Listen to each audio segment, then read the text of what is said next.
Some of the things we talked about in the panel were the relationship between the public and the private sector and the roles that each play in the facilitation of transit development.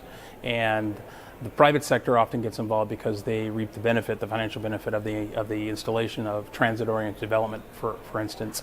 But part of the challenge with transit is for lack of a better word, the democratic process, because every community gets involved in the process. No one wants a rail line or a subway near them, and so the politicization of the transit and the approval process presents many issues.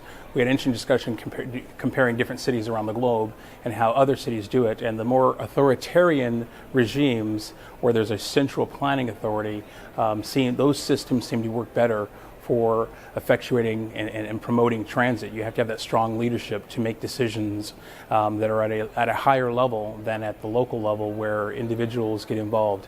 It's an unfortunate reality, but when you look at the cities that have the most efficient or most promoted transit policies and transit systems, London, some cities in China, Shanghai, and Dubai, those are often systems that have a very strong body that makes those decisions about where transit happens and where it's effectuated.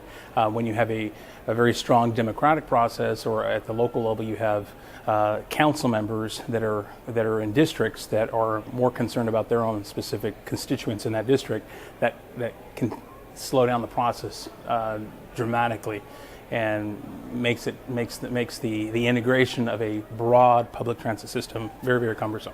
And that was a lot of the discussion we had was focused on Toronto and how, because of the fragmentation of the different local government bodies, that lack of integration has slowed down the process, that the system is just dysfunctional. We talked about what is the happy balance for the purely authoritarian to the very, very democratic local level politic down to the district.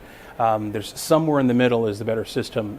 In the United States, there are a variety of these schemes as well, from very, very strong authoritative types of decision makers. We talked about New York City and its very robust land development policies and structures. A lot of that was instituted at the turn of the century with very strong leadership of Robert Moses and others that are now criticized by some and celebrated by others, but it was a strong authoritative planning body that went in and decided this is where the roads are going to go, this is where things are going to happen. And yes, we're going to move mom and pop out of their house and we're going to tear down that building. But someone had to make those very tough decisions. And now, 100 years later, the city's reaping the benefit of a strong, robust transportation system. But someone had to do that. Now, that's the authoritative side. There's other cities in the United States that don't have those bodies that still struggle to integrate their transit systems and their public transportation.